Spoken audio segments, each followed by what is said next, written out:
All right, fans of music, welcome back. It's Dave, the Real Music Observer, observing real music in real time for real people just like you and just like me. Video number 3 in a series of videos. Looks like there are going to be quite a few videos based on this new book by keyboard player Jonathan Cain from the band Journey, everybody. Welcome. Welcome. Hey, Elvis just left the building. I am in this trial by fire area of the audiobook right now where Cain is recounting the story of the hip injury. And by the way, he did not mention the fact that they shot a video. You think they would make this little factoid available for their readers, or their listeners in my case, but no. We don't hear about how Steve was being iced down in between takes.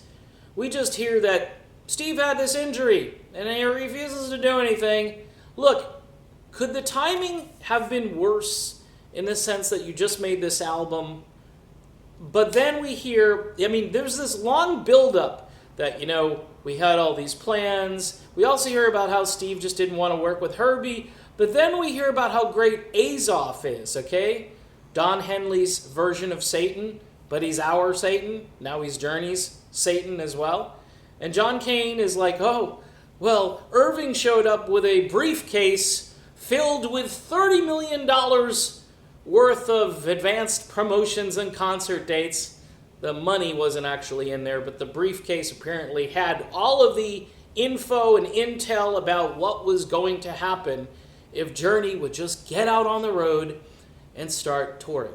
So earlier in the book, we hear about, how the babies were financially not very solvent and bad English, and then the t-shirt company. So there's a theme running through this. There's a divorce, which obviously takes its toll on Cain's finances. So there's a bit of a thread running through this where the money, okay, you're making millions of dollars, but you have no money, okay? So Irving shows up with basically a briefcase filled with $30 million.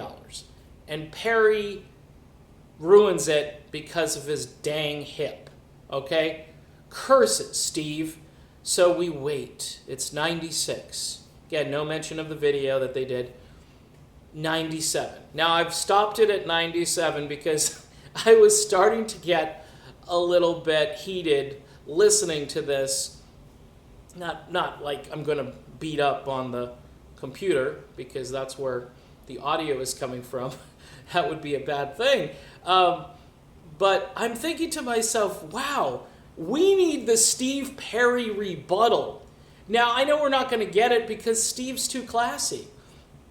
But we know there's more to this story than Steve just had this hip. And we hear about, oh, it's a horrible thing, mortality. I'm 46 at the time. Perry's 47. We're not, 20-somethings anymore. The realization, but Steve was afraid.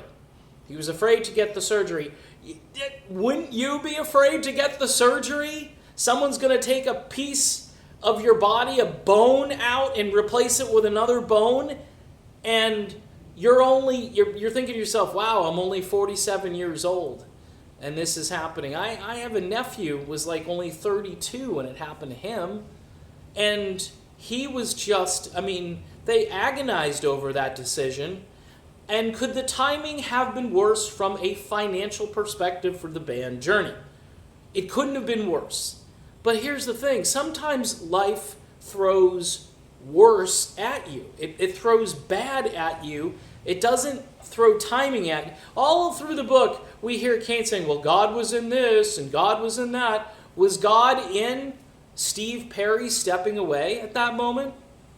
No, not according to Cain, even though he sung Perry's praises for showing up with a Bible at the trial by fire sessions and thinking, hey, this guy's really found his faith. I'm jealous. Even though we hear all through the book how God did this and God did that. And folks, I'm having a little trouble with this book right now because it it is a one-sided book so far, or at least, look, this is written from, first of all, it's written from Kane's perspective, but it's also written with Kane's opinion in there about things that he doesn't know about, too.